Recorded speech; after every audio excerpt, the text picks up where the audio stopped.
Okay, we are live. Good afternoon and good evening, everybody. Welcome back to Coast EVs, your fortnightly fast charge on electric vehicles and infrastructure. It's going out tonight on LinkedIn via, I think, my Plug and Play EV company page, as far as I can tell. So hopefully it goes out there, and I don't think we can interact with comments quite as well as we can on YouTube. So apologies if we miss anything, but it's all in the experimental stage right now. And just a reminder, you can also catch us on audio only the following day. So that's on Apple Podcasts, Spotify, Amazon Music, and anywhere else that collects audio podcasts for your listening pleasure. So hopefully one of those works for you. And if you're around tonight, please jump into the live stream chat. Let us know where you are, what you're driving, and anything else that's of note in the EV world for the day. I'm joined here, as you can see, by Mr. Walter Schulze. Schulze of the Network Architect channel, and Mr. Eric Way of the News Coolum channel. Links are down below if you want to check out some of their latest work after this. And good evening, chaps. How are you? Doing well. Dodging fires. So yep, we got a I heat heard about it in Northern California, or what you would call probably a normal summer day over in California, but it's in the 90s for us, so New Englanders melt when that happens. We will jump into the news. We have a very excellent guest today with some thoughts on Ford and the Model E program and the direct sales versus dealership sales. We'll get into all that in a little bit here, but we'll start with the news, which we don't usually get anything quite so germane for a full week, but this was actually last week's news in a way, with IONNA, the charging network that has 7 automakers backing it, kind of emerging from not stealth mode so much as just not really having any news to speak of for the past 4 or 5 months, and then suddenly announcing setting up shop down in Walter's neck of the woods, down in North Carolina, a little bit east of you, I believe, Walter, but we'd certainly been eager to hear more from them. They'll be in Durham, North Carolina, which I believe is the same location as Kempower, not too far from some other interesting hardware manufacturers, which we'll touch on to. But we also have the news that their first site seems to have emerged in Houston, Texas, at a central kind of location. I'll pop this up on the screen now, just so we can see. Get rid of the banner here. So we're talking about a charging hub that they're calling a rechargery, which is interesting, kind of old-timey watering hole name. 1.5 million scheduled to start, most importantly, around this beginning of August, be finished by Halloween if they're on track, which would be 4 EV chargers, that's dispensers, across 8 stalls, and 1.5 million, as I mentioned. So that's quite a cool amount. Interesting with this location is it used to look like this last November. It was actually going to be something called a go-to station, and a different kind of network was eyeing that up, but looks like they've left this one and IONNA has jumped in. So Walter, I think you were probably the most eager to hear from IONNA and maybe the most disappointed when we kind of got crickets again for a little while. How are you feeling about the news that they're setting up in your backyard, essentially? Very exciting. But besides the North Carolina, let me just touch on the site that you were describing. That is in line with what we were thinking. At some point, I was wondering whether or not it was going to be a Love's partnership, because really the question is, what private land are they going to be putting it on? Because you have to choose somewhere to put these things, and it's going to be either land you purchase or land you lease from. So the question was, what site selection were they going to be using? And we're getting very preliminary indications, which will become a little bit more in focus as time goes on here. But that to me is the most interesting. The 1.5 million, I think, seems a little high, but I'm not quite sure. I suppose they're doing an attached facility similar to the Mercedes-Benz charging hub marquee location in Sandy Springs, Georgia, where there is kind of like that container shaped add-on that had facilities for restrooms and also vending machines in a seating area. So maybe that's where the additional funds are going. But I basically would guess that to be about $1 million just for the hardware and canopy if I had to throw a number out there. So definitely a premium experience, and it's so far they're following through with what they were suggesting. And as you say, the next question is who their hardware vendor is going to be. And as you so poignantly mentioned in your video, them putting their headquarters in Durham, North Carolina, kind of gives an early indication it will be Kempower, because they're just going to be down the street from where the Kempower North American facility is. They're also not a million miles away from Alpitronic, who are in North Carolina as well, but also just inked a deal with Mercedes-Benz, right? So on the higher end of that, 400 kilowatts, very high power charging. Not entirely sure if they're going to move away from ChargePoint Express Plus completely, or maybe mix and match for a little bit and then see what lands. But that potentially, I don't know. Eric, you had some thoughts on whether that means they'll maybe not go with Alpitronic, or do you think there's an overlap with Mercedes-Benz maybe having some influence on that decision at the IONNA side as well? Yeah, I mean, I would think that would indicate maybe not, right? Like, I think Kempower is probably my number one guess at this point. But, IONNA was pretty adamant that their build out would eventually end up falling on 400 kilowatt. Right. So they were saying initially that 350 kilowatt, but given the time that's passed, I wouldn't be surprised if they just, forego the 350 kilowatt units and do the pure split 400. So that really does narrow it down to just Alpitronic and Kempower and maybe ChargePoint, but I don't really foresee ChargePoint being able to support them. So, I think we're going to see a segregation between the different hardware providers at this point, probably sticking to one, like what we're seeing with Delta and EVgo, kind of, their main squeeze, if you will, and they're sticking to that hardware provider. And I think the one thing Alphatronic had over other competitors was the silicon carbide rectifier inside their all-in-one unit, which provided the CPO less loss in selling electrons to customers. However, Kempower has released an SiC power module also, and is able with the heavier cables to dispense 400 as well. So they're right in line with each other, and also made in America. Their Alphatronics are going to be piped out of the factory in Wisconsin, and the Kempower there in Durham, North Carolina. So either one of those, I think, as is being discussed, are definitely good options. ChargePoint Express Plus also, there's nothing wrong with those as far as I'm concerned. Yeah, I wouldn't rule out ChargePoint Express, but then the other dark horse might actually also be ABB. They also recently released a SiC silicon carbide inverter with a 400 kilowatt dispenser too. So, ABB is also, I guess, in that running. So it's going to be all 400 kilowatts from here on out. 350 is going to look positively antiquated. Well, and one thing that I would say about that, and this is just purely rumor and speculation, and I think, Walter, you've seen some of this, or maybe you as well, Steve, where like some of the Delta 350 kilowatt, where on paper, right, it should be providing 500 amps at 400 volts to both stalls simultaneously.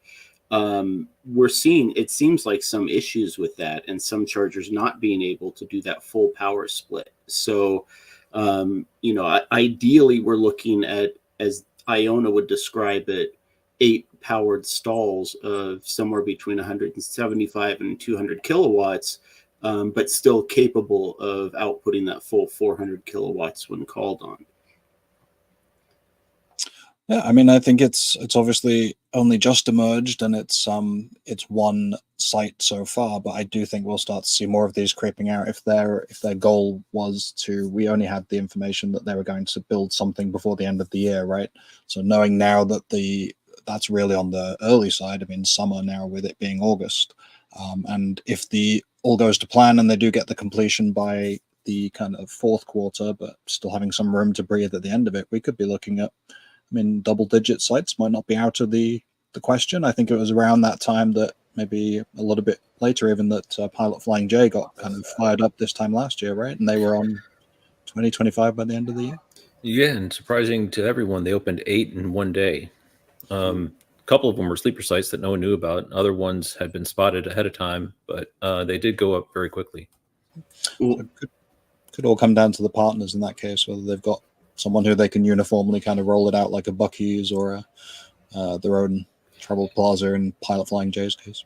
Well, and Steve, I would also like advise cautious optimism, right? Because they target that 10/31 construction completion date, but as we're seeing, it's also on the utility side, and sometimes that activation can take months after the construction is completed. So maybe 10/31. And we've seen this with Electrify America, right? They like, we're done. We put everything in the ground. We walk away, and it's months and months and months until that site goes live. And so we're hoping for the best, I think. But I would be cautious about expecting this site to be open by the end of October. If it's not open for trick or treating, I'm not going. There you go. All right.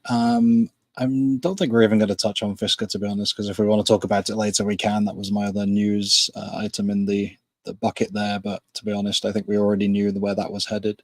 So I'm going to go straight to the viewer comments and greet everybody, and then we'll get Chris Bowe up to talk about all things Ford and sales models.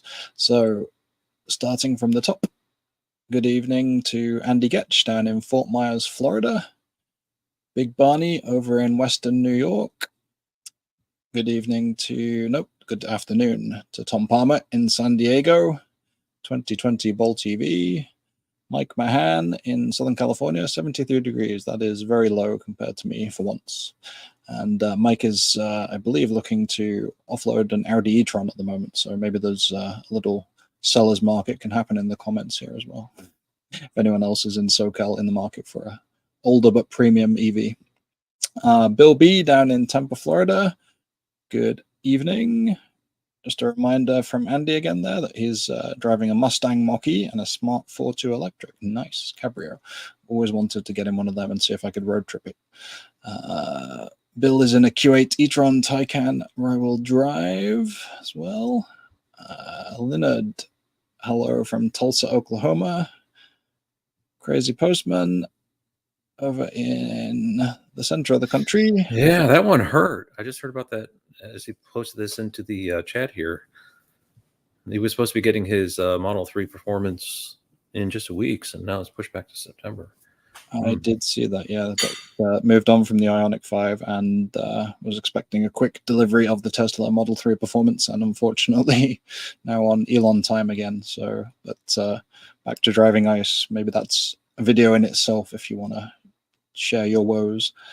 Mike is in a e-tron, a Lexus RZ 450e, and a Model 3. A Big Barney we know is in a Bolt TV 2019 and a 3. Lots of acronyms there. I'm going to kind of keep cranking through here. Got lots of greetings. Thank you very much, everybody, for dropping where you are and what you drive. Lance in Northern California, up there with Eric, with a Rivian R1S and a Tesla Model Y. Very nice, stable indeed. And Brian Ribby on the road, heading down to, I think it's Colorado for another EV event. So there's going to be some good road trips coming out of there on his way down from Minneapolis, St. Paul to, at the moment, I-80, Nebraska. Safe travels to you and Joan, and I'm not sure if Ellie's with you, but I hope you have a good time no matter what. And I believe I've caught everybody. No, there's some more down the bottom here. Tyler at the Average EV, good evening. Is in line for an Equinox EV, so you're going to get a lot of good content on the affordable end of the market coming very soon, as always. And last but not least at all, Bowe Family EV, which is Chris Bowe, who we can bring up now. Excited for the conversation and coming from the Bay Area. So, Chris, if you're ready, you want to access the mute button. Good evening. How you doing? No, I've still got you on mute.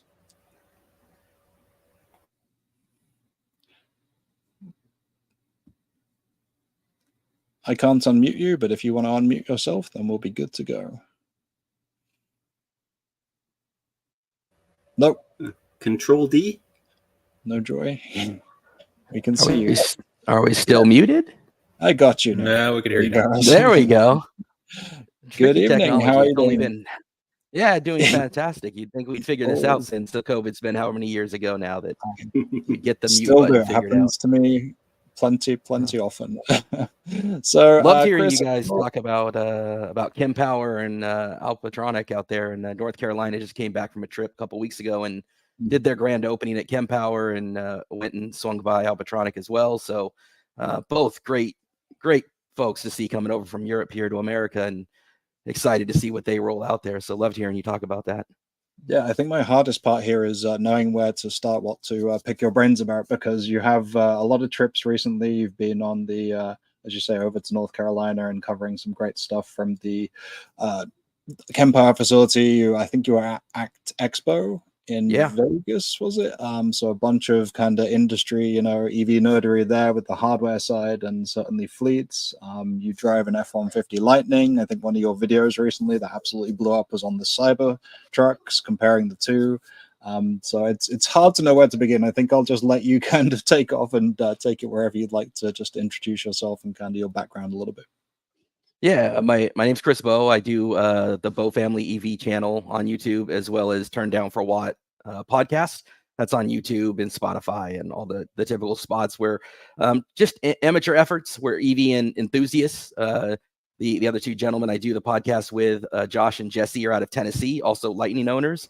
I kind of got my start on Facebook with a Ford Lightning group before I had even taken delivery, and became a moderator of the group. And it's gone up to now 24,000 members, and just all the typical stuff you see when a truck isn't or any EV isn't released yet. You have all the people asking questions, and so it was just, I nerd out on that kind of stuff, and got really lucky. A guy named Sergio, who is big in the EV community and well-known lift gif on X, Twitter, whatever we call it now, very active in the group. And I would reach out and say, hey man, can you find out about X or Y? And he's like, you know what, why don't you just ask him yourself? And I'm like, they're not going to talk to me. He's like, nah, I'll make it happen. And so, all kudos to Sergio. Anybody who doesn't like my content, blame him. If you love the content, thank him. But he's kind of where it started. And he introduced me to the folks at Ford, who have been amazing ever since. They invited me out to meet with them, and Darren Palmer and Emma, and all the folks at Ford. And ever since, they've been great. They've flown me out to Detroit. They've involved me quite a bit. And then I helped start out here in the Bay Area, the Bay Area Lightning Owners Club. And I do just different EV events and stuff around the area as well. Just again, being that enthusiast and love for the movement. And and that just led to connecting with Tesla Owners Club, San Joaquin Valley. This guy Joe, if anybody's known him, Prez, amazing guy, and was really gracious and got me involved with a Netflix documentary, and went and did some stuff down there. And then it just kept going, right? Al at Tesla Owner Club East Bay, he was really great, and I started doing a bunch of drives with them. And this was before the NACS rollout happened, and they were super welcoming and just amazing, each to a person. It's always funny how the online vitriol doesn't translate to real life people. I found that really, really fascinating. And then finally, John, kudos to him in terms of the YouTube thing. He, I did a couple videos with him and with Sergio, and with a couple others, Tim, who has a Rivian R1T, and we did a whole comparison between the trucks. And Joe was really gracious and said, look, you can use any of the content for your stuff. Once I've posted it, feel free to, grab it and use the sections that you like. And I posted 3 and only one blew up, but it was the one of me driving the Cybertruck, and that 140,000 views. And next thing you know, that's kind of where that happened. And then, and then the podcast with Josh and Jesse. So, that's kind of the 30,000 crazy foot view of where I got to. And yeah, it would struggle. It's been a blast. I drove the Lightning all the way from the Bay Area to Vegas. Mm-hmm. What was that? No, you're saying you might need an entire podcast or show just to kind of detail what you've been up to in the last 6 months or so. It sounds like a busy schedule you have there. So how long have you been in the F-150 Lightning, just so I have a kind of context for your time with that? Yeah, it'll be 2 years in July. So I'll do a 2-year video coming up, about 21,000 miles on it. Longest trip has been to Vegas that I did for the ACT Expo, and so that was great. Most of the time though, it's just daily around the Bay Area, so I've got the standard range, not the long range. So that adds a bit of adventure when you're doing a drive down to Southern California or Vegas. But yeah, it's been a fantastic vehicle for me. Yeah. And Chris, this is Walter.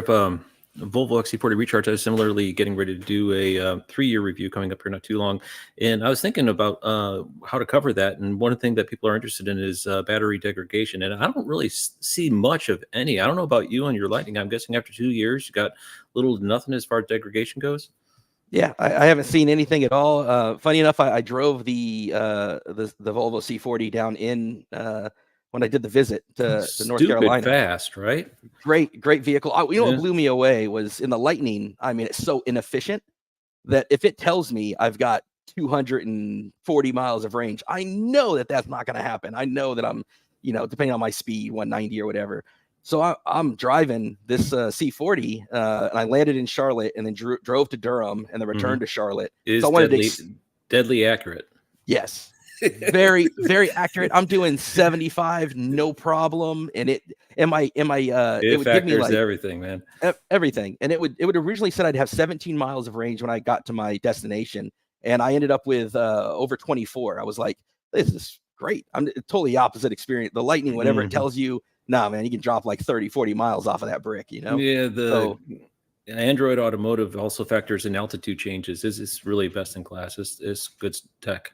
Yeah, I was really, really happy with it. I did a video. I said it was a great rental. Not personally what I would buy, but that's because I'm a big fluffy guy and I'm not built for that vehicle. But as a rental, it was fantastic to have. Yeah, but degradation, no, I haven't seen a thing. But I'm not doing anything crazy with it either. So. But I think these EV batteries in general are incredibly resilient. I mean, you hear all kinds of stories of people doing lots and lots of miles, hundreds of thousands of miles on these things, and I think there's lots of life in them. Oh, yeah. Eric, what do you have on yours? I'm about 180,000 miles right now, but the battery was replaced at 160, so I'm fresh and new. Yeah, under your whole experiment with degradation by replacing it for free. Was that under warranty? Yeah, they refreshed the warranty, so it's another 8 years, 100,000 miles. So talk about double bonus, So good for you. I was just laughing because the Bolt EV experience with the range estimator guessometer is the exact opposite. You go about 150 miles and you're down to 25%, and then you've got like 75 miles of range left. It just everybody's like, I'm not gonna make it, and they're like, wait, how do I still have battery left? Yeah, you gotta learn your particular EV's personality, I guess. Yeah, they're all different, unique, but yeah, I wouldn't expect much degradation in the Lightning at all. So Ford did a really good job of adding that buffer in. So, and that's where my car, I made that mistake of charging to 100% every day for the first year. And I think I lost about 5% battery capacity just in the first year because of that. So after I stopped doing that 100% charge every day, my battery degradation just leveled out to almost nothing. So. Yeah, I don't have the extreme colds. You'll get some 90-degree days out here, but I don't have extreme heat. And I don't go to 90, or I don't go to 100. I go to about 90, which in the Ford, I think in reality is like 82 or something. And because they've got that buffer, like you said. So it's been great. Yeah, what's the size of the standard range pack? 98 kilowatts. But I don't have that smarter brain, so I just round it to 100. Which makes it easy. Like, if I'm getting 2.5 miles per kilowatt, I got about 250. It makes it really simple on the 100-ish kilowatt, right? To kind of estimate how much you have going. So I kind of like that aspect of it. For sure. So I think I'm going to move the scheduling around a little bit here, because you mentioned some of the folks at Ford, Chris, that you've engaged with, and obviously I think outside of Tesla, I've had Ford on my list as probably the top over-the-air update company, certainly with the power-ups that you get, but also as a kind of advocating for consumers and getting in there. And the adapter has been one piece of it, getting that out to you, to Ford owners, and obviously it's quite backed up. I think I saw an interview with Jim Farley saying they got 100,000 orders, and maybe they've shipped a few thousand out so far. So there's obviously a big backlog of wanting those. But in general, the Ford ownership experience, from what I've gleaned from you and from Liv and Patrick's content over at Marquee Vlog, seems to be very hands-on. They're on social media. They're trying to get out there to see what the owners think, how they can improve the vehicle. I'd love just a couple of minutes on your ownership experience, and notwithstanding the fact that you're in the bubble now, and you know all the EV folks, of course, so there's an element of that. How has it been as an owner, and what are you seeing from Ford in terms of kind of communication on the EV side? Yeah, they're really fantastic. I did get myself in I won't say trouble, but they definitely reached out immediately. I sometimes forget how closely they follow some of us. When I did post about the Model E change in terms of the dealer relationship that I know we're going to get into, immediately got an email, just, hey, just wanted to share some information. And it was like, oh man. But yeah, they're really great. I was super lucky, along with Sergio, to be the two guys in the Bay Area, along with a gentleman out here in the Bay Area, Igor, with the Mach E group, to get those adapters early on. His actually got handed to him by Jim Farley personally. And we have here in the Bay Area their labs in Palo Alto. So they invited a few of us to go, and I got to meet Jim Farley. He's literally signed my truck, and on the back of his F-150 that he drove across a little bit, I wasn't across the country, I guess, but it was a good little journey that kind of led ultimately to the NACS thing. My club sticker for the Bay Area Lightning Club is on the back of his truck, and we snuck it on there during the meeting. They were really great about letting it stay there. So there's a couple shots where you can see his back window has got our sticker on there. But they've been fantastic. They flew us out to Detroit, a group of us, and let us do a lot of Q&A. And we asked all the things that a lot of the folks from the forums and from the Facebook group wanted to know in terms of OTAs and why the struggles and and they were really transparent with it, and they really talked to us a lot about it. And they ask our opinions, and they want to know. I get the real sense that they want to make the best product possible and learn, not just for this generation, but for the future, T3 that's coming. And I'm just a big fan of everything and the way they do it. I wish it was faster. I wish it was quicker. I do think there's some technology problems that although they are very transparent about, they want to carefully explain it. You know what I mean? Things are in the pipeline a lot, and I just don't think it's easy with the module system. And Jim Farley's talked about this. I just don't think it's easy to update these the way it is with a Rivian, a Lucid, a Tesla.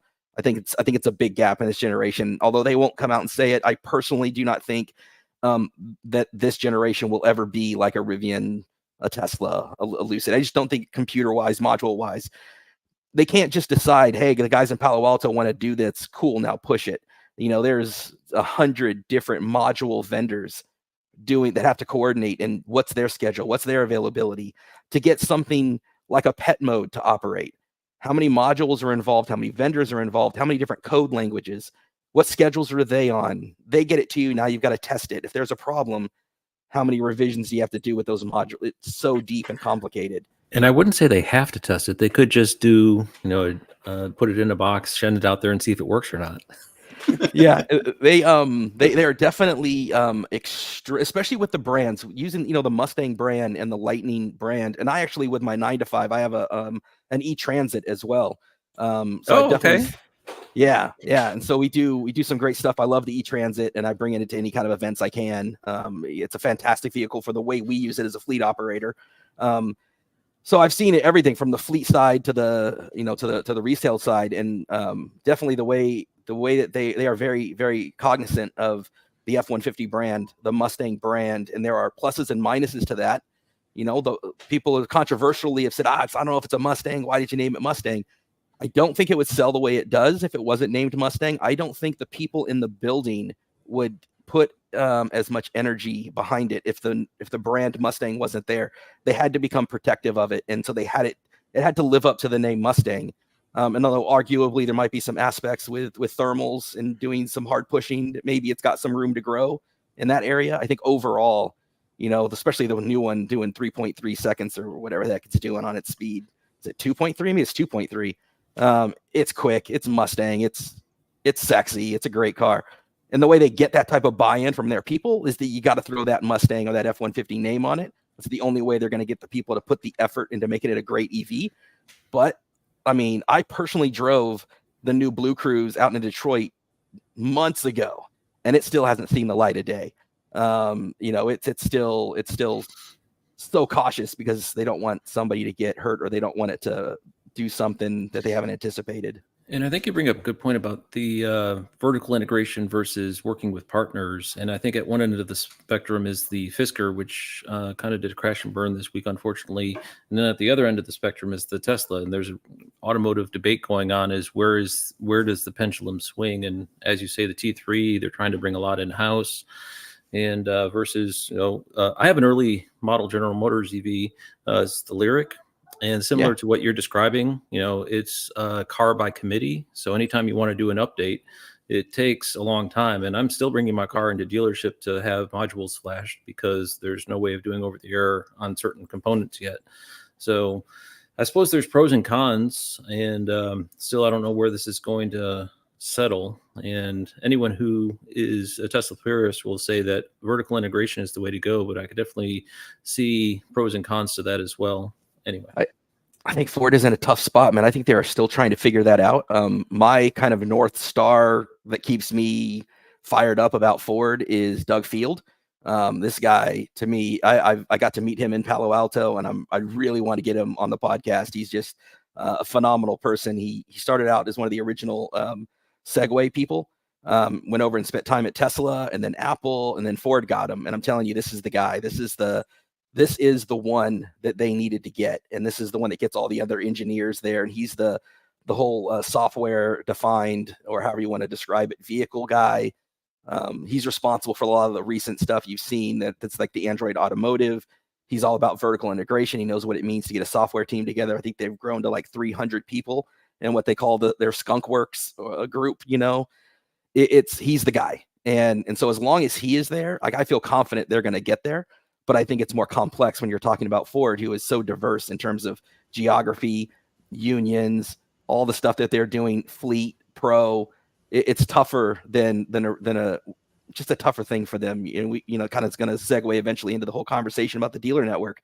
Not everything is as simple as we want to do this. Here it goes. And there are some people, Jim Farley definitely gets it. He wants fun vehicles. But at the end of the day, you got a COO out there and you got shareholders, and they're a little bit different in that aspect than a Tesla and a Rivian, who those guys are true believers. There's one path, and that path is pure EV. And Ford, I don't think, is going to be that for maybe ever. I mean, the F-350s and those types of things they're huge. Yeah, and the customization market, like the ambulances and the camper trailer or the truck trailers, and there's so many things that you just don't have a lot of wiggle room because there's so many people depending on you.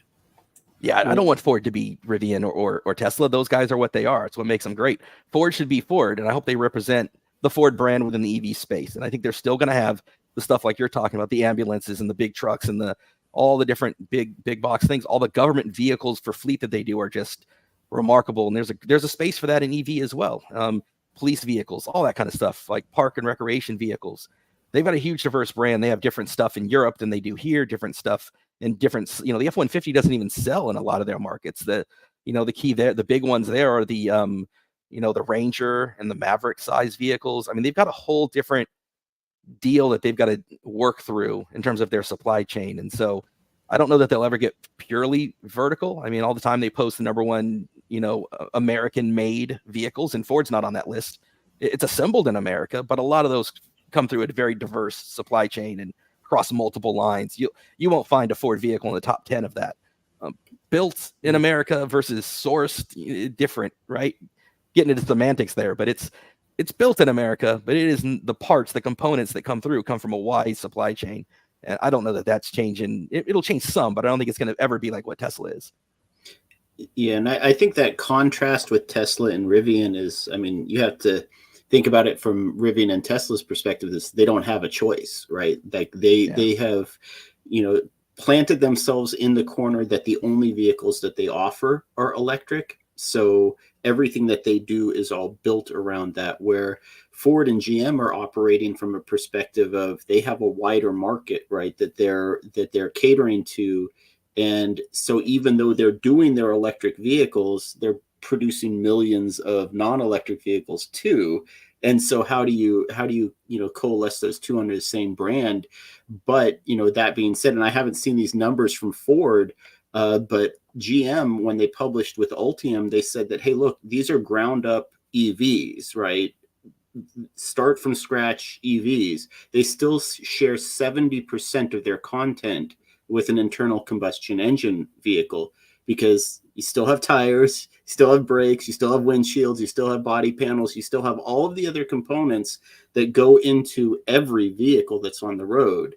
So only 30% of those components are unique to the EV, and the rest of the 75% are universal. So how do you bridge the gap between those two different offerings, right? And so, like I said, Ford, I think, and GM are in that similar space of they're transitioning to fully electric eventually, but that pathway to get there is going to look very different, than Rivian and Tesla.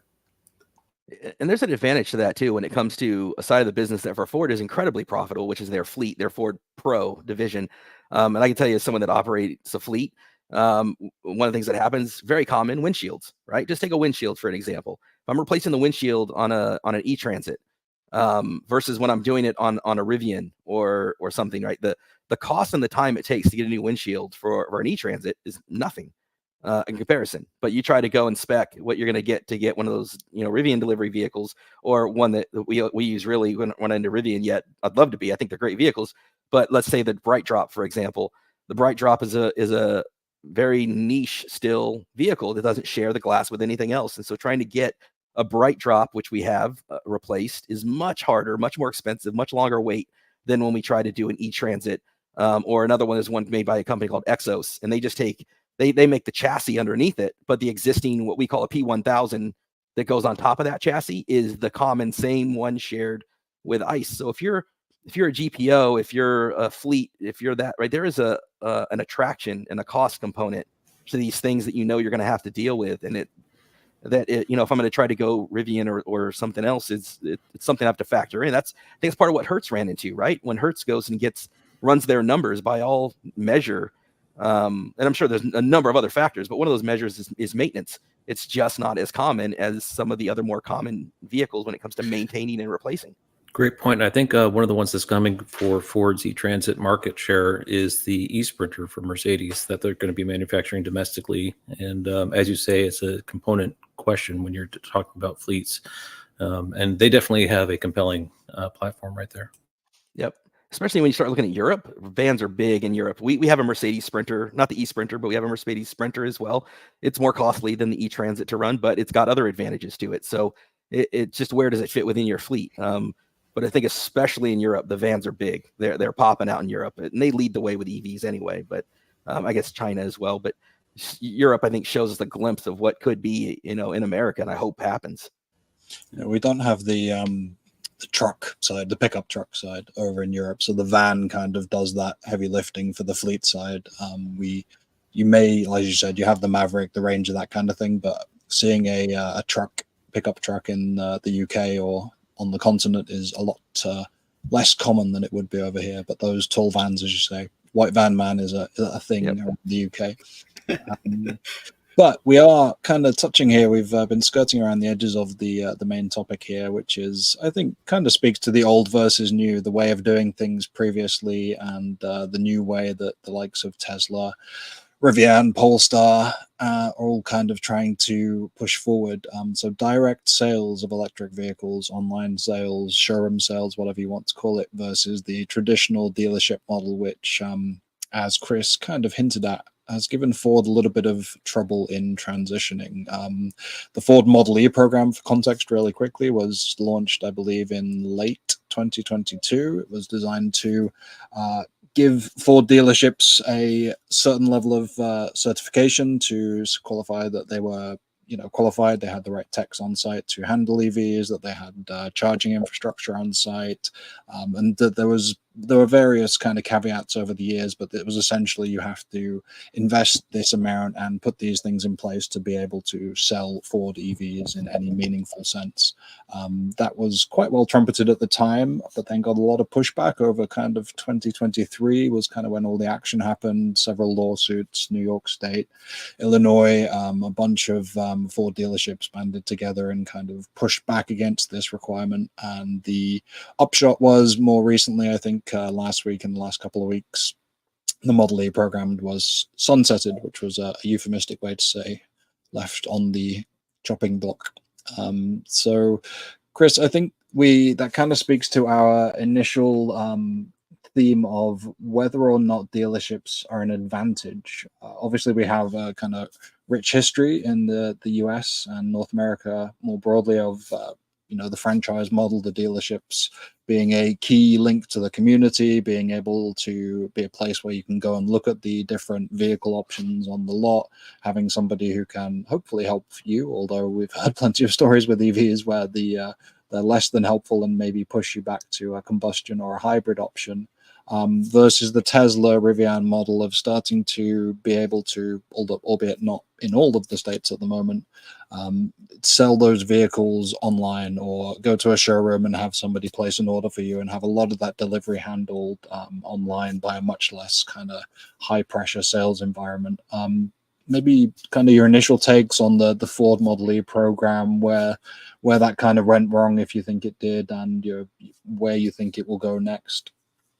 Yeah, I think, man, so much to unpack. I like to make the analogy, honestly, with production, because I think what happened was early on, especially as the Lightning was first launching, there were these 250,000 wait list for it. They couldn't keep up with production, and I think that at that point, it looked like it was never going to stop. Right? Tesla was, you could take and buy a Tesla and then sell it for more than you bought it for and then upgrade. Like, that was just the moment that we were in, right? And I don't think people realized that it was just a moment, and got a little enthusiastic and got a little excited, like this could be the way. And so I think what happened was a couple things, very similar with production, where originally very early on, if you looked, Ford was saying like, we're going to produce like 20,000 of these. And then they're like, whoa, hey, this is great. No, we're going to do 150,000 of these and go to 3 shifts. And they stopped the line for a while and they rebuilt it and they got it so that it could do 3 shifts and 150,000. And then the bottom fell out of it and they had to kind of pull back on it and say, no, we're going to be closer to probably 40,000. And everybody's like, oh, they slashed production, they cut it. They did not really. Like, it's still growing, right? It's still growing. It's still there. It's more than year 1. It's year 2 is more than year 1. Year 3 will be more than year 2. It's going to grow. It's slashed from a projection, from a hypothetical, from a vision, from a dream, from an aspiration, right? And I think Model E is very similar. It followed that same trajectory. It was an aspiration. And in the exuberance of the moment, as everybody was like, man, Tesla is out of control. Look at this. They are going to rule the world. They're blowing up. They're in China. They're going to build in Texas. This is going to be incredible. And, Rivian and all these others, right, are just launching like crazy. And in the moment, I think they thought, we're going to go to 3 shifts and we're going to sell the heck out of these things. And dealers are going to get it FOMO, right? They're going to be like, fear of missing out. I'm going to be motivated because I don't want to be left out of this market. And because of that leverage, because of that idea of this thing, you guys better get on. In fact, we did a lot of episodes on Turn Down for What about how Toyota was missing it. And are the other, Chevy, are these guys going to get on? They were having problems with Ultium. Ultium was great in China, but the software in the US was just a dumpster fire. And so we're like, oh, these companies, Ford gets it. And I bought into the vision and I bought into the aspiration.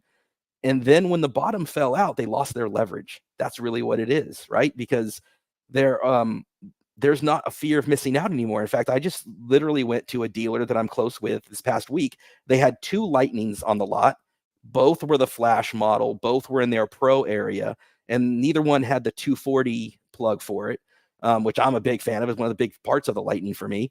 And that's all they had, 2 Lightnings, because they're so afraid of having that giant inventory that hit them at the end of 23. Because unlike Tesla and Lucid, the confusing things about Ford numbers are when they say, hey, they're reporting 2 different things. When they report our sales, that's the sales they made to the dealership models. And then when you're reporting deliveries, which they've had record deliveries, That's because they slashed all of this existing Model 23 inventory and incentivized it so they could get it off the lots. You'll notice how late it is in the game that 24 models are showing up, for Mach-E GT, Mach-E Rally, the Flash. The 24 models are just now hitting what's almost a mid-year cycle year, because they had so much built up inventory. And then when you look at the revenue for Q1 of Ford for the EV side, not deliveries was a record, but revenue was zero. There was no revenue because they sold nothing to the dealer network. And that dealer network now has the leverage, right? In that moment, Ford had the leverage. And so they put out there an aspiration, one that I was super excited about. But when it dropped out, just like people thought, oh, they slashed production and, cut, not really, they slashed a vision. So they didn't really cut Model E. Model E still a thing. It's still its own division. They're still going to report out independently of the rest of the company. They've redone the program now, which opens it up to everybody, because now the leverage is on the dealer side. Now Ford, if they want to sell these vehicles, needs to sell it to anybody willing to buy it, and whether they have a DC fast charger or not. So that requirement's been dropped, but they are still required to put level 2 charging. They are still required to do training. The one thing that you just can't require is enthusiasm, and I think that's one of the big gaps. Is the dealers don't have that natural enthusiasm at ACT Expo that we talked about. When you hear the guy talk about the Tesla Semi, you can tell that that's a true believer. And the way he talks about Tesla Semi compared to the way Volvo and Kentworth and others talk about electric semis, worlds apart.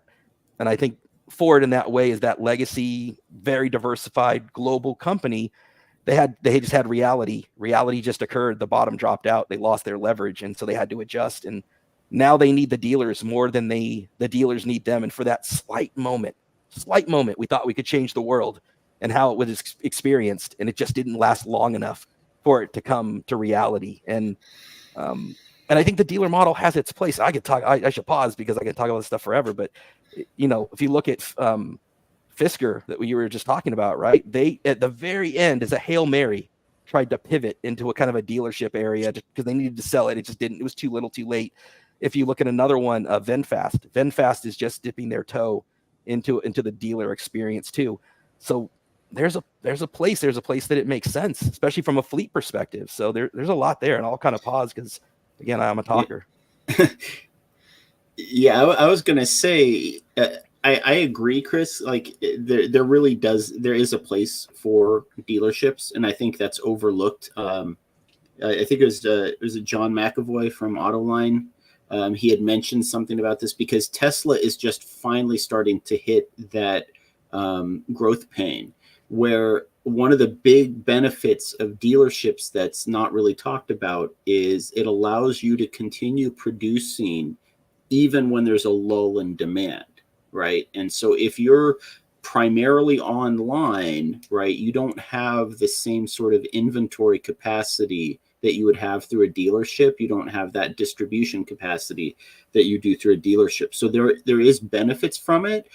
I just wonder, and I'm kind of curious, because one of the big things that I know, especially for the Lightning, but I think it also happened for the Mach-E, as I remember, that turned a lot of people off, was the dealership markup, right? And Yeah. so, and I wonder if that Model E possibly had some sort of an impact in terms of, if you're a dealer and a dealership and that X, Y, and Z dealerships in your immediate area don't get access to the vehicles that you get access to, and that there's a limited supply, and you can mark things up. And we saw people who had reserved Lightnings and gotten confirmed prices show up at dealerships and want to charge them $10,000 to $15,000, a dealer adjustable increase on top of that, and it just turned a lot of people off. And I wonder how much of the lull in Ford's EV sales had to do with backlash against those dealerships. And so it could be that Model E just didn't serve the purpose that they intended. And I'll just say this part too, because I know from GM's perspective, one of the ways that you get on their good list, right, in terms of selling EVs is the more EVs you sell, the more you get sent, right, from their factories, facilities. And so there's one dealership in LA, or in Southern California in particular, where I bought my Bolt EV from originally, where they sell so many more EVs than everybody else because they sell just an invoice. They're just, hey, we get it in, we sell it for that, and we're out the door. So they're all volume, and that's why they get the turnaround that they get in their EV sales. And so if Ford missed that in their dealership, it's almost a meritocracy, right? Of the Ford dealerships that move the most EV products, regardless of whether I have a DC fast charger, regardless of whether their service center can service those EVs, the dealerships that move the most EVs should be getting the most EVs, right? Like it's all that would be my sort of look at it from the outside. Those dealerships that weren't doing the markups, that weren't doing the predatory price increases, that, you know, that weren't trying to rake their customers over the coals. They're just selling the cars for what they said they'd sell them for and get them out the door as quickly as possible. Those, to me, if I were Ford leadership, I'd say those are the dealerships that I'm emphasizing. I'll send all my Lightnings and Mach-E's to them. Let them move them because they know how to talk to customers enthusiastically, get them on board, get them to buy an EV, and just close the deal. So I don't know. That's just my thoughts on it. Yeah, I'd love to know a little bit more about the inner workings of how that's decided and what that looks like. They do have things called the Ford store, which are typically your bigger volume dealers. And I've had, vastly different experiences. I can tell you one of the coolest places I've ever been was Ford Country in Henderson, Nevada. And they've got 2 of the DC fast chargers already. When I went to Vegas, I made sure I went and did a stop there because it was the first time I had seen the Ford DC fast chargers. And they have a little cafe, a little like a 50s diner attached to it called Mustang Sally's, super appropriate. So while you're there waiting for your truck to charge, or while you're there getting your scheduled maintenance, you have this amazing diner to go to, and you can just tell that they've fully embraced. And there's a few dealers around the country, they're just kind of that way. They're just all in on the customer experience, you know. But I've had friends get the Lightning and the Mach-E and try to find a dealer, and sometimes you have to go. I had a buddy of mine here in the Bay Area literally had better pricing out of state because in California they do so much. And then finally he got it when he was like, hey, I'm going to go to Arizona and pick one up. This local dealer finally kind of gave in and did the sale. But it's the dance, right? Like nobody enjoys the dance. Maybe I shouldn't say nobody, but man, you got to be a special kind of person to enjoy that dance. A high percentage of people that do not enjoy that dance, I think. No haggle dealerships are popular for a reason. So, well, it's taken me back to getting the Ioniq 5 in 22, which is that kind of heady days that Chris was talking about, where, you know, no one seemed to think that the prices were ever going to drop and that they'd, you know, charge us 80,000 plus for a, you know, top trim Ioniq 5, which seems insane now. But there were people driving from the East Coast or coming from the West Coast, flying over, driving the car back, because some of the dealerships, there were, you know, maybe 2 or 3 dealerships that got a reputation for very, very honest, you know, ethical kind of pricing, and everybody else, like the entire West Coast, seemed to be just inflated by 15-20 grand.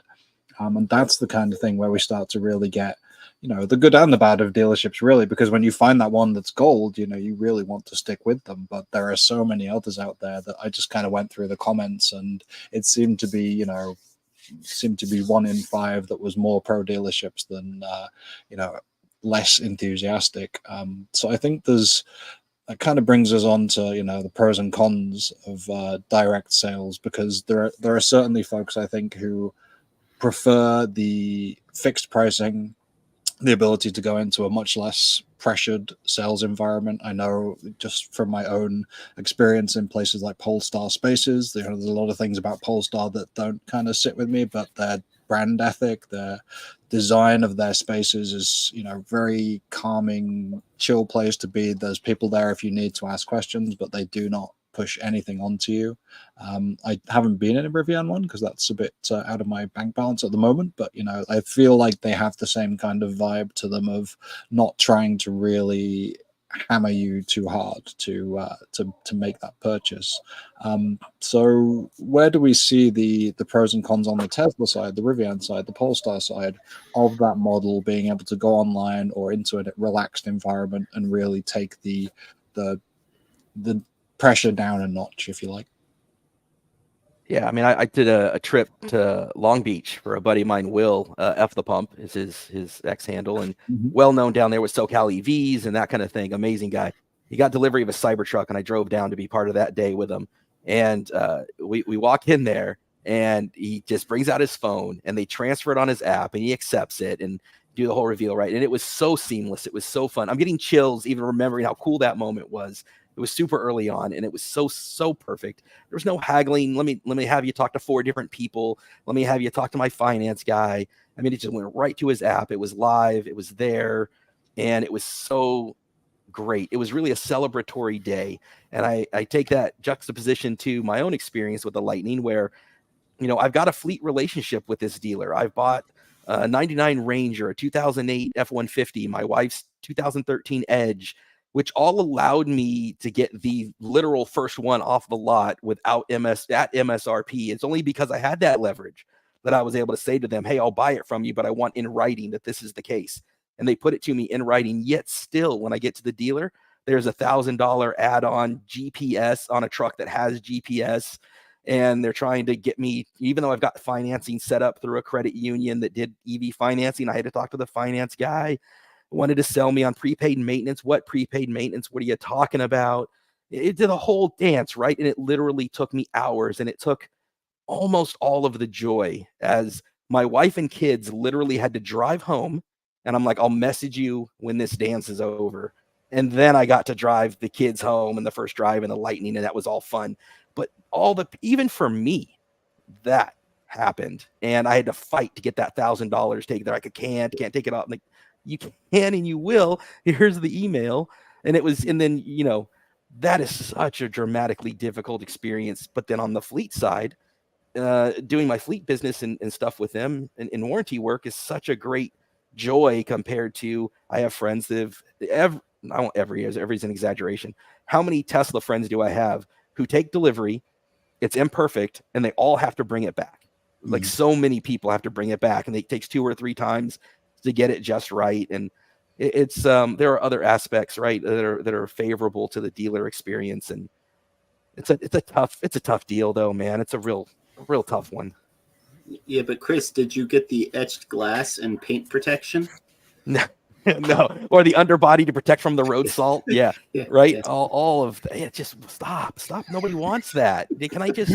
So I want to be able to buy it online, have paid for it, walk in and just have an amazing day, right? Ring the bell. Let's celebrate. Let's have this be. And it just can't be in the dealers. It can't. It needs to stop saying absolutes, but it so often isn't in the dealer situation.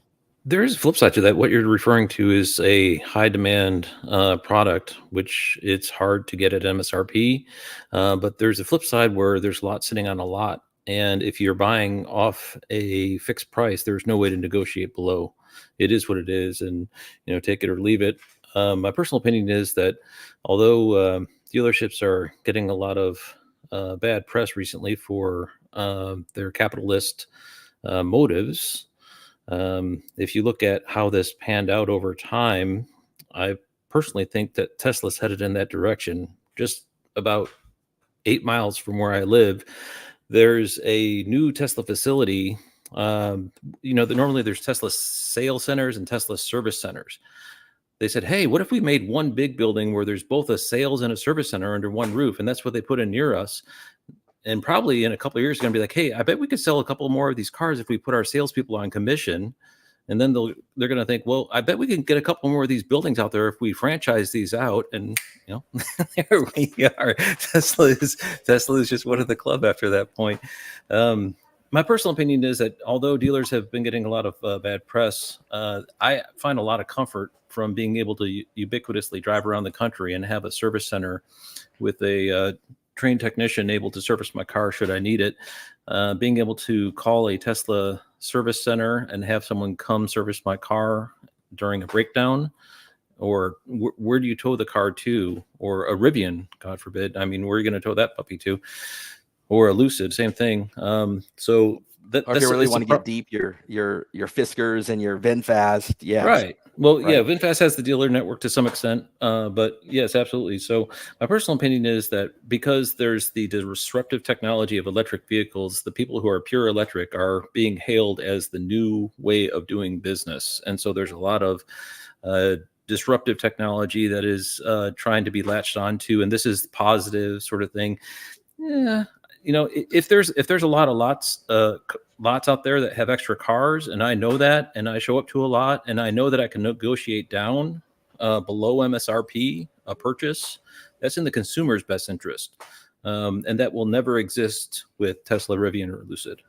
It's the ultimate supply and demand model, right? I mean, when supply was low, they were marking it up, and when supply is high, you're getting crazy deals on Lightnings. If you can get some 23 Lightnings now that are fully loaded, and they're getting slammed for capitalist motives, but capitalist motives have what, you know, we live in a capitalist society, and we're bad. It's, you know, it is what it is.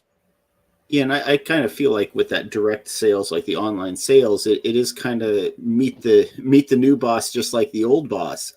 Because even within, you know, something like Tesla that probably has the most mature online sales, you're still getting upsold things. Like I think the big draw to that online experience is, one, you just don't have to deal with other people, right? And it's a consistent configurator, right? That you plug in what you want online, but you're still getting upsold. Even after you get the car, you're getting upsold software, right? So it's not like it's that different. The only real difference is there's no personal interaction at this point. I mean, I will say that there are horror stories with the dealership model, and that's it. One example that I could give is two different Bolt EVs. The one I got for invoice. I took a friend to a different dealership 20 miles away. I walked in with her. We got a price on paper. She had to go home, get her checkbook. When she returned the next day to buy the car for the agreed upon price, they charged her $8,000 more when I wasn't there, right? And that's literally two dealerships selling the same car 20 miles apart. And one of them is a perfect experience. I walk in, I don't get harangued. I don't get bothered about all sorts of add-ons. They just sign the paperwork, do the financing, I'm out. And 20 miles away, someone gets upsold $8,000 of stuff that they didn't ask for and didn't get the price that they were promised. And so that lack of consistency with dealerships is, I think, what's driving people to this direct to sales model. But the direct to sales model is still a sales model. It's just there aren't people involved, right? So like I think we're seeing at this point in time almost a fusion of the two. I mean, just FYI, the configurator for the Chevy Silverado EV just went online. So if you want to go buy yourself a $96,000 RST, it's there for you. But yeah, we're seeing a fusion, right, of the dealership model and the online model kind of just merging together. And Steve, correct me if I'm wrong, Hyundai is experimenting with purchasing vehicles off Amazon that get delivered through the dealers, and it's not really taking off. As far as I know, my personal opinion is that fixed price concept is advantageous for the manufacturer. It's not advantageous for the consumer. But that's just maybe I'm misspeaking, but at least that's my impression. Yeah, I think it comes down MSRP. Yeah, it comes down to visibility of pricing more than anything else to me. It's because it's not as if Tesla doesn't switch prices around. You know, they change on a dime. And if you bought at the height in 2022, you're underwater pretty quickly on that vehicle, you know, 6 months later when the prices started caving. So you do still have that. It's just being aware of what the price is from day one, because it's more a standard configurator price. But Hyundai has been all over the place as well. You know, they do have this Amazon experiment, which has caught a lot of dealer eyes, but I don't think is really fully baked yet. They're doing subscriptions for vehicles. I think there's maybe 2 dealerships in my state that have the I think it was called Evolve subscription. They're looking at $700, $800, you know, for a Kona Electric or an Ioniq 5 in most cases per month. Limitations on, you know, how much you can drive, that kind of thing. So it's just another form of leasing in that sense. But let's kind of play to this idea of they're all trying to figure out a new way of doing business to see if they can be a little more online, a little more e-commerce friendly, but none of them really have it figured out yet. To Chris's, circle back on Chris's point, they all have aspirations that they want to play in the EV space. They want to do what Tesla does to an extent and have their own spin on it, but nobody's quite there yet because they have these old ways. They know that it works for combustion, but the EV space is a little different. You're looking at a new generation of buyer. You're looking at people who, by virtue of being early adopters, have very obsessive kind of detail oriented. They know exactly what they're going in for. They know how much it's priced at this dealership and that dealership. But once we get into the mainstream, how many of those folks are really going to want to buy online? Just, go with the price that is there. Great. But also maybe not have taken out for a test drive, asked the questions that they want answers to. And that kind of gives me a chance to jump to the comments here quickly, because there are a few thoughts on dealerships and folks' experience. So Houston Huggins, who actually said, "Good evening to Walter," I should start with, checking in from Greenville, South Carolina. But his comment was, dealerships are unfriendly spaces. Reps are not helpful, not knowledgeable about the products they sell. Certainly, I think that could be true of electric vehicles dealerships, but I don't know how much that's going to change in the near future here. So there's certainly a plus in the category of direct sales for that, I think. What else have we got? Leonard has a quick comment towards Chris. The Lightning may be a touch behind on software, but is excellent. Otherwise, it would still be my next choice if it did not have a Model 3. So it's a great vehicle. Kind of feet in both worlds there, potentially, maybe wanting to move to one of the more traditional automakers, but just really depends on the quality of the product, right? If you have something that is in demand and does the job, then if it's a Ford, if you've had experience in a Tesla, doesn't necessarily matter there. And we've got from Leonard as well, going to be harsh, but I feel like saying if you prefer a dealership over direct sales might be an instance of Stockholm syndrome. Dealers are sleazy and unnecessary cost on your car. Well, go ahead. I was just going to say, and I wonder about that point, though, is online sales, direct sales should be removing employees from the mix, right? So it should be a lower cost, but we're not necessarily seeing that. So where is that money going to? Right. So if you're employing fewer people to sell a vehicle, but consumers are still paying the same price, why are you paying that extra cost? It's definitely not going to the local economy. Yeah, exactly. It's being fed somewhere else, and it's not to someone who's working to sell you a vehicle. I'm always reminded too that the state of California itself is a bubble, and then within the EV community, it's a bubble within a bubble. And then when I go to other places, I get these opportunities to travel and talk to friends, and even as I get to experience other EVs, which I just love to get inside of them and drive them. The vast majority of consumers, they want to walk in and have this whole palette of options available to them, different colors, different interiors. They want to get in them. I've definitely found that there were different aspects of the Cybertruck that felt different. And these are not analytical decisions when you're buying a car. It speaks to the soul, to the heart, to, what you fall in love with. And sometimes you need to, it's like online dating versus going to see somebody. You need the pheromones. You need to see it move. You need to see you approach it. You need to, right? There's so much, I think, to really falling in love with a car. And sometimes you can do that so much better at a dealer. And if you can get away from the sleaziness, which is that's the crapshoot, right? Is friends and families and Yelp reviews, and how do you find the one that isn't that? Because everybody's got a story of the sleaze, but there's a lot doing it right too.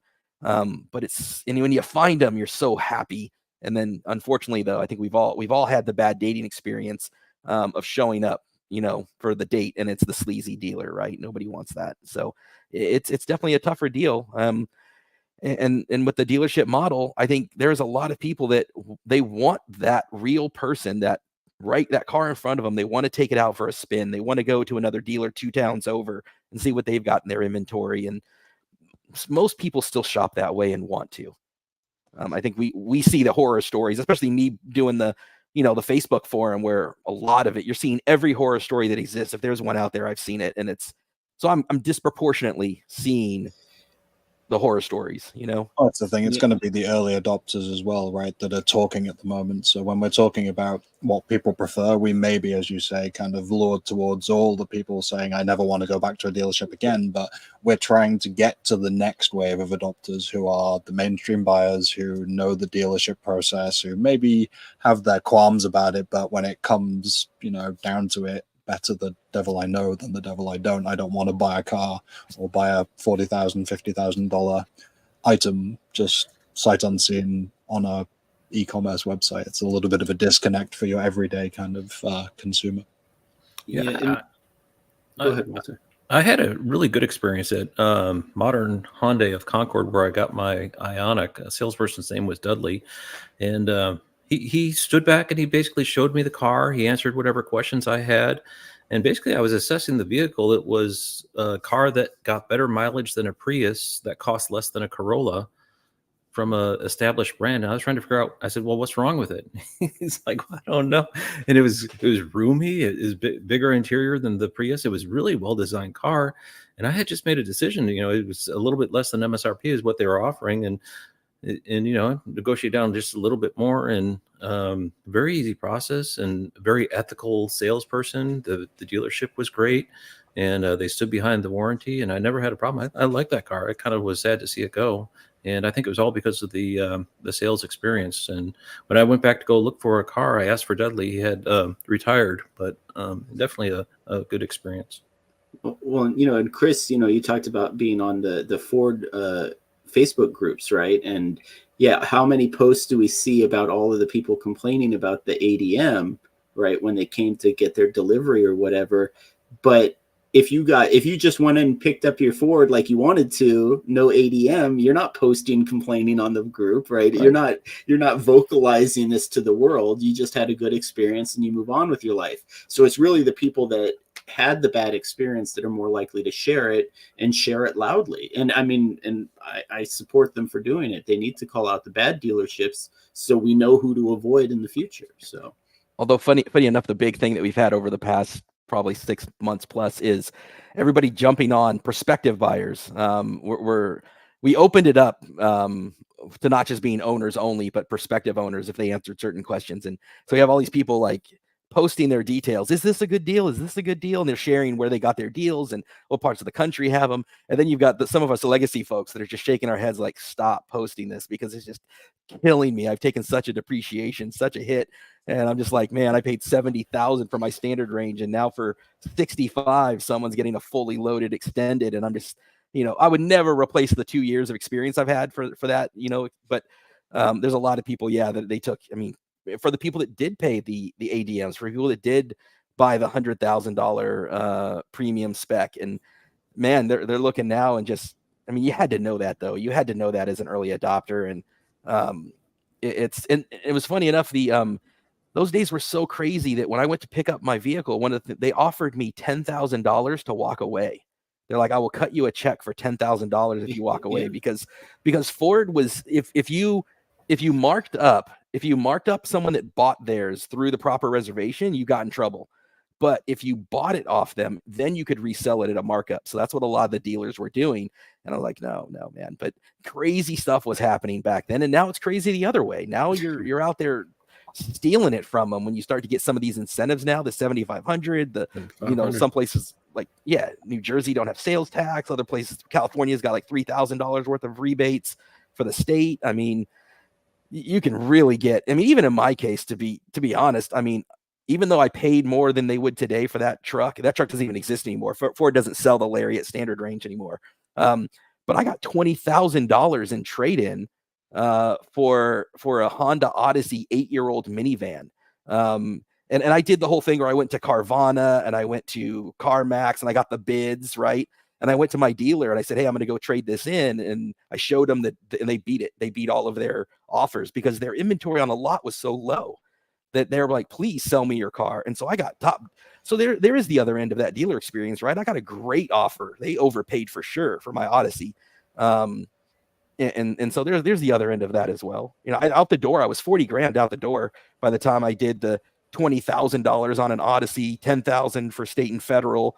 My $70,000 truck is $40,000. So I'll take that deal. And at a 2% interest rate, I might add, which today with a 7, I mean, I couldn't afford the truck today, to be honest with you. I got really lucky on the timing. Yeah, plus for me, there's also the kind of the intrinsic feel of supporting the local economy, as I've said before, and the salesperson is getting some portion, which is fine with me, is, they're doing their job. And I don't know, for me, that's an important part of the whole sales process. I don't really adversely criticize online sales, but for me, the one price fixed price for a large ticket item like that, where it's non-negotiable, it just doesn't. I don't know. For me, that's just not how my personality works. I like to negotiate, and as you say, touchy feely, the experience and the different colors and kick the tires and all that stuff is an important part of the whole process.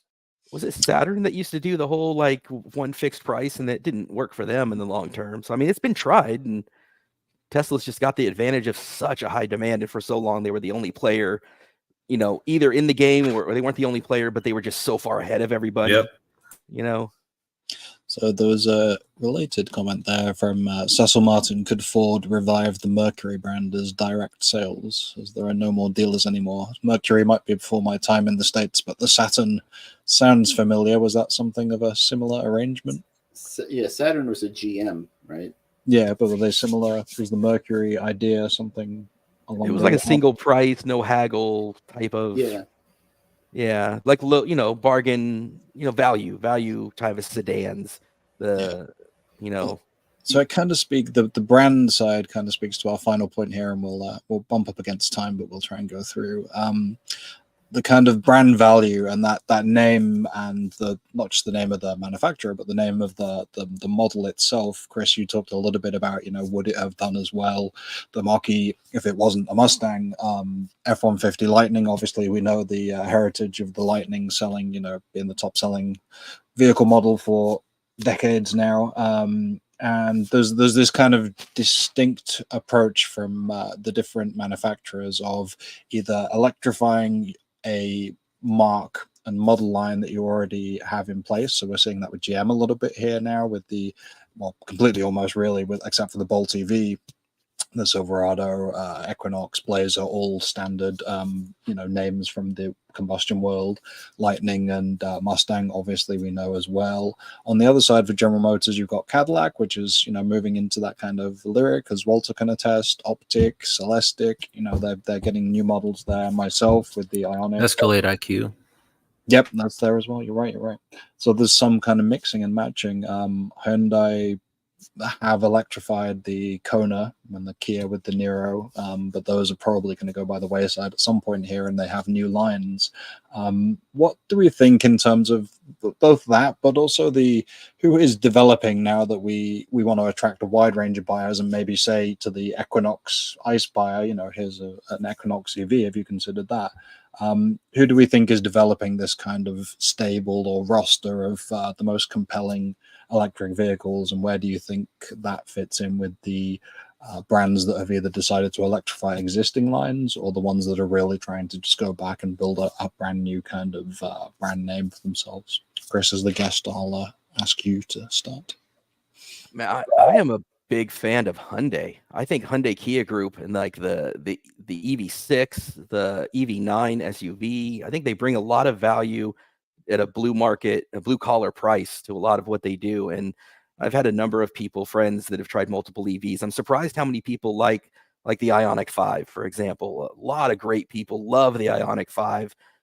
People that, have tried multiple different vehicles, the size and the look and the shape. And I'm actually shocked that they don't do better. I'm not really sure why they don't do better. I don't know if it's because they don't really qualify for a lot of the US, 7500. I don't know what the reason is, but I'm kind of surprised that Hyundai Kia Group don't do better. Their charging speeds are great, super dependable, well built, and I think they're right there in that kind of blue collar vibe that more people need to get. I think the prices still need to come down, but they have such a wide selection from compact all the way to that EV9. I think they have a great lineup to choose from, and I'm not sure why they don't do better, to be honest with you. But in terms of a stable of offerings, I really like Honda Kia. I would kind of lean on the side of, I've been impressed with where GM has finally got to with Chevy specifically, just with the, coming through the Ultium problems that you kind of mentioned with the software side.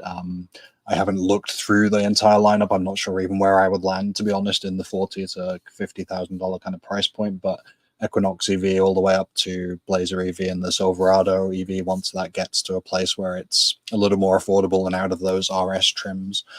Plus, with the Bolt EV still to come back, I think that's huge. And that kind of, if they can make it sub 30K again, that as you go forward a year or so, to me seems to be one of the most compelling groups of electric vehicles, even if they're a little more normal looking. I think, Kia and Hyundai have definitely knocked it out of the park with EV technology and attracting the EV crowd. And I think the lease deals seem to be bringing up their numbers. Certainly Q1 was pretty solid for Hyundai, and I think Kia will follow that with the EV9.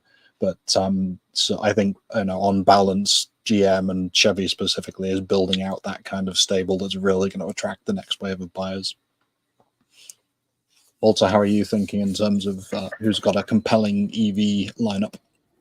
Yeah, I'd love to say GM. I think the GMC Sierra EV Denali will be a market-leading winner in the EV pickup space in the not too distant future. I think that's going to be the cream of the crop. They're really going to do significant envelope push for the EV industry as a whole with that truck and the other ones that they have in their lineup. So I'd like to choose GM, but the reality is that, there's other players out here which really have a pretty focused strategy. Volvo, for instance, has the EX30, the EX90, both getting produced shortly in the EX90 already is in the United States. The 30 is coming to the United States.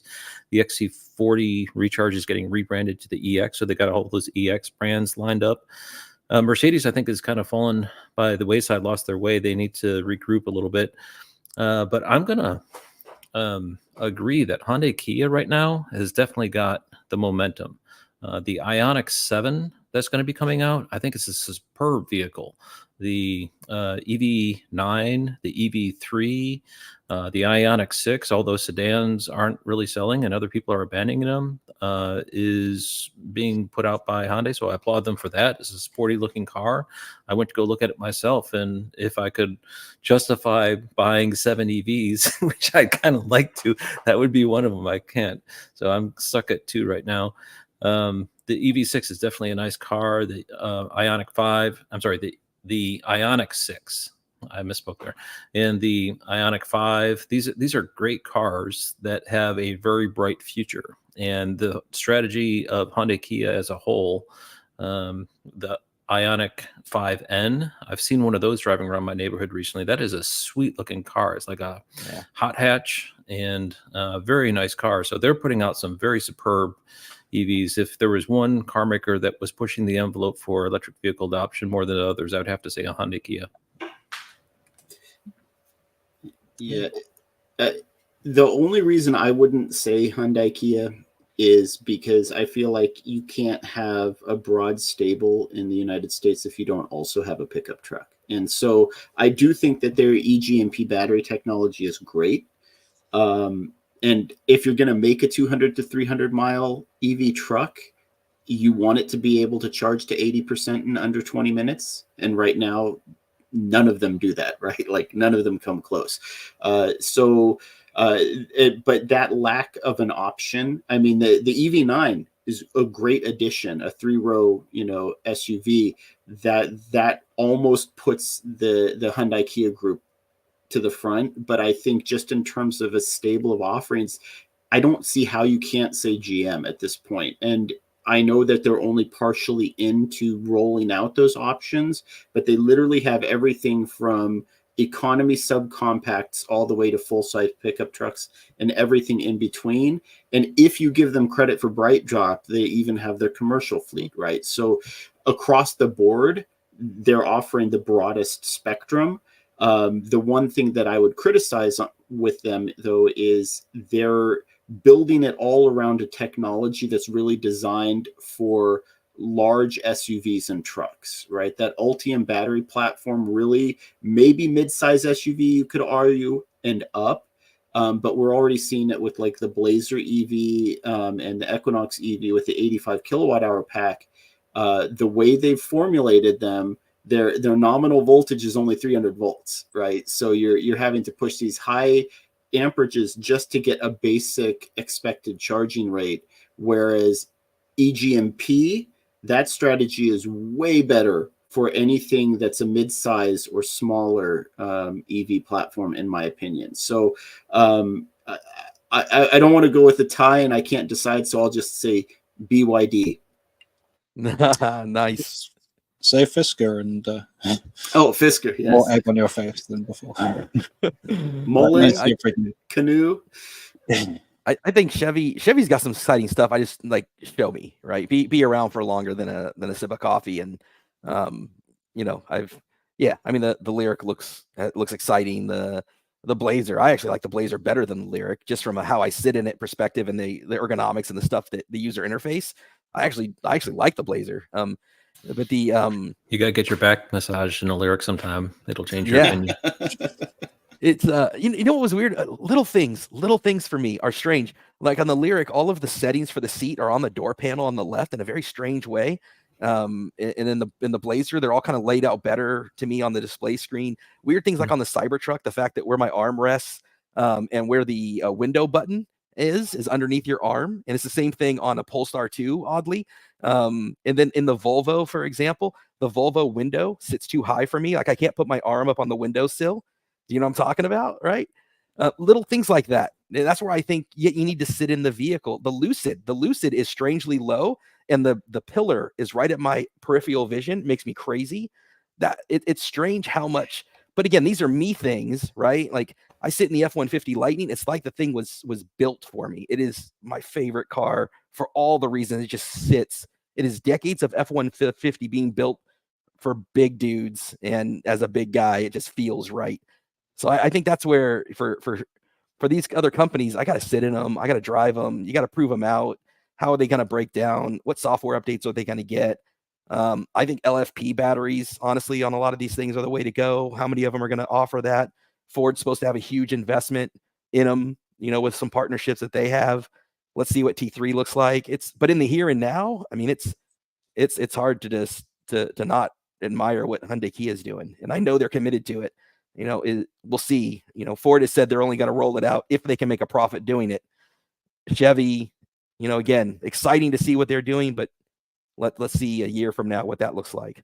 But man, how great is it to have these kind of conversations, though? Yeah, they were actually talking about, I remember when we could have had a conversation about when we were going to get to 10 models being available. And this was only within the last 5 years. So we're talking about entire makes and models having an entire stable of great electric vehicles right now. Yeah, there's Ford just in Cadillac, and then there's GMC, and then there's Chevy, and that's just underneath one brand, and then you expand from there to. And I think the Bolt coming back also with LFP, that's going to be another segment leader that's really going to do very well. Well, and you could throw in Honda and Acura as well. So two technically reskinned models too. Mm-hmm. That's where I'm quite excited to see brands that haven't even been in the conversation yet. That's where I think we're going to get a lot of our extra sales that we're really looking for to stoke the next 2 or 3 years. Is Honda being in the conversation at all is a huge piece that maybe gets swept under the rug because it's just another kind of mid-priced crossover SUV, but it's going to potentially bring a lot of people who never considered an EV before. And then building out rosters is another piece. Let me go to the comments to see if we can do any tiebreakers. This may put Hyundai Kia over the line there from Leonard. Big SUV, hatchback, and a sedan. Crazy Postman actually pointed out that they also have the Santa Cruz potentially. I don't know where that is on the roadmap, but they do have the Santa Cruz in the combustion and hybrid lineup. So you potentially get smaller truck, but then people have said they really want a Ford Maverick electric. So there's definitely some potential. I think Maverick would rip, man. If they would do Maverick and if they would do Bronco Sport as an EV, both of those I think would rip. Yeah, absolutely. Bronco, I would be all over. I went to the extent of actually doing a combustion engine test drive, which I don't normally break that rule, but at one of the Chicago Auto Show, I think it was, the Bronco was good enough to make me want to go and have a look. So I did that. Last time I've driven in a combustion car, probably. Dennis Lyon, I think that might actually be a vote for GM because Blazer and Equinox EVs, both a good look. And Dennis drives Bolt, so you got one there. But also does like the Kia EV9. Tyler at the average EDV, who is getting a Equinox EV, as I said. GM vehicles are not built for the future charging wires. Hyundai is future-proof. Yeah, we'll have to see. I'm more and more, although I really do love the Ioniq 5's charging curve, I don't think it needs to be significantly higher than 150 to 200 as long as it holds it.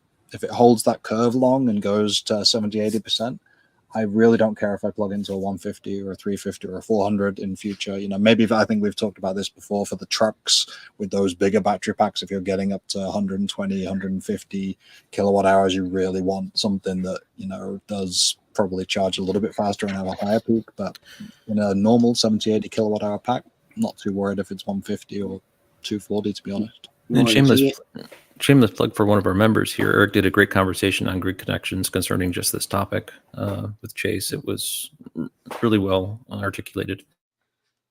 Yeah, I have to go and listen to that after, actually. Walter mentioned that Eric's grid connection dropped, and I thought he was missing the podcast, but it meant he was on the podcast with Chase Drum, who we had on recently for the Grid Connections podcast. So that's next on my listening itinerary. And oh no, what did I say?